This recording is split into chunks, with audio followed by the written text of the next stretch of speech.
नमस्कार मित्रांनो, मी आपला मित्र मनोज आणि आज मी आपल्याला सांगणार आहे लाडकी बहीण योजनेबद्दल नवीन अपडेट. आपण जर माझ्या चॅनलवर नवीन आले असाल तर प्लीज माझ्या चॅनलला लाईक आणि सबस्क्राईब करा. आणि आपल्याला जर असली कुठली माहिती लागत असेल लाडकी बहीण योजनेबद्दल तर प्लीज कमेंटमध्ये सांगा. चला जाणून घेऊया लाडक्या बहिणीबद्दल नवीन अपडेट काय आले ते.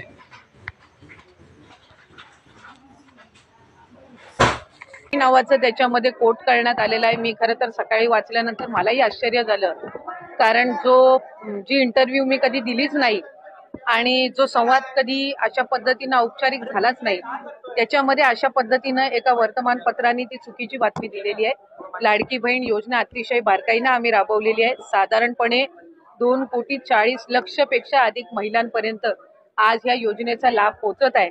आणि ही योजना सुरू झाल्यापासून त्याची चांगल्या पद्धतीनं स्क्रुटिनी करणं, 2.5 लाखापेक्षा कमी उत्पन्न असणारे, 1 लाखापेक्षा कमी उत्पन्न असणाऱ्या माता भगिनींचे फॉर्म भरून घेणं, ते ऑनलाईन करणं, आधार सीडिंग करणं, अशा पद्धतीनं ते केलं गेलेलं आहे.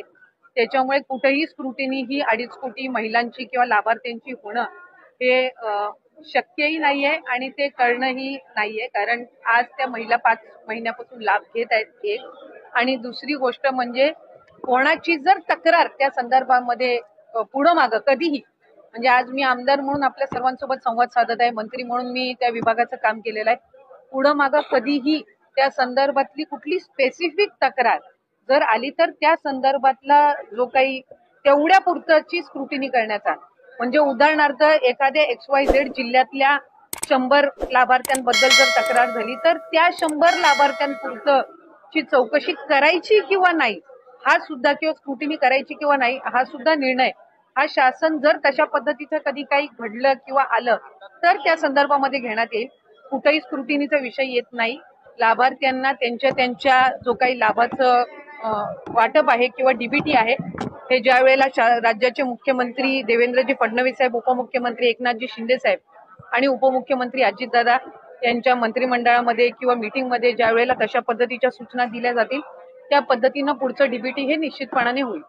काही तक्रारी आतापर्यंत आल्या आहेत का की निकषाबाहेर काही लाभार्थी आहेत या संदर्भात? मी माझ्या कार्यकाळामध्ये तर तशा पद्धतीची एकही तक्रार कधी आलेली नाही. आता आचारसंहितेच्या या मधल्या 2 महिन्याच्या कालावधीत काही आल्या असतील तर त्या संदर्भातली मला काही माहिती नाहीये. पण तक्रारी आल्या तर त्याचं कशा पद्धतीने त्या स्क्रुटिनाइज करायच्या याचा निर्णय जो आहे ते शासन आणि जे संबंधित विभाग आहे ते त्या पद्धतीनं करतील. पण अशा पद्धतीची तक्रार ही कुठेही विभागाकडे मी त्या ठिकाणी पदावर असताना तरी प्राप्त झाली नव्हती. नाही, ह्या ज्या सगळ्या आहेत या अफवा पसरवल्या जात आहेत. शेवटी कुठले निकष कशा पद्धतीनं लावले जातील, कशा पद्धतीनं बदलले जातील, कशा पद्धतीनं कुठली जर एखादी तक्रार आली तर त्या संदर्भातली कशी स्क्रुटिनी केली जाईल हा निर्णय शासनाचा आणि विभागाचा राहतो. त्याच्यामुळे अद्याप तरी त्या संदर्भामध्ये कुठेही चर्चा नाही, अद्याप त्या संदर्भामध्ये कुठेही चौकशी किंवा कुठेही त्या संदर्भातली कारवाईचा विषय झालेला आहे.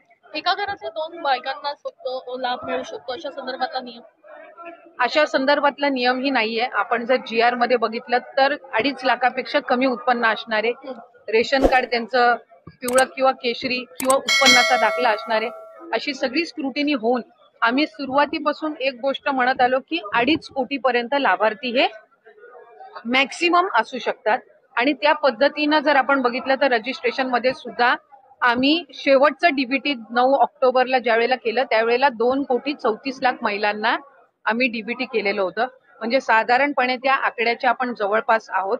त्यामुळे त्या पद्धतीनं आपण हे केलेलं आहे. मला वाटतं मुख्यमंत्री मोदयांनी ज्यावेळेला शपथ घेतली त्या दिवशी सुद्धा पत्रकारांसोबत संवाद साधताना काही वर्तमानपत्र आणि पत्रकारांनी त्या संदर्भातली त्यांना विचारणा करण्यात आली त्यावेळेला त्यांनी हेच सांगितलं की जे बजेट सेशन होईल, पुढचं बजेट सेशन होईल त्यामध्ये जे 2100चा लाभ हा महिलांना आम्ही आमच्या मॅनिफेस्टोमध्ये कबूल केलेला आहे त्या संदर्भातली जी काही योग्य ती घोषणा आहे ती केली जाईल.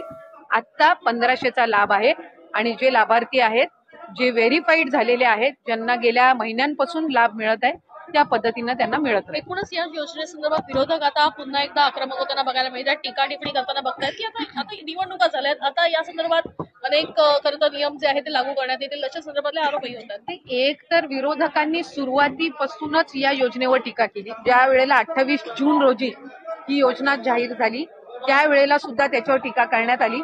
स्वतः त्या योजनेवर टीका केली की 1500 दिल्यावर मग राज्याचं काय होणार, राज्य खपाट्याला जाईल, आर्थिक व्यवस्था बिघडेल. आणि त्यांच्या मॅनिफेस्टोमध्ये निवडणुकीला ते 3000 महिलांना देणार दर महिन्याला, अशा पद्धतीची खोटी घोषणा करण्यात आली. महिलांनी, लाडक्या बहिणींनी 3 लाडक्या भावांना साथ दिली आणि जे त्यांच्यासाठी योग्य पद्धतीचे निर्णय किंवा लोकउपयोगी योजना राबवलेल्या आहेत त्यांच्या पाठीशी ते उभे राहिल्या. मग आता विरोधक काय बोलतात याला फारसं काही महत्व राहिलेलं नाही, आमच्यामध्येही राहिलेलं नाही आणि लाडक्या बहिणींमध्येही राहिलेलं.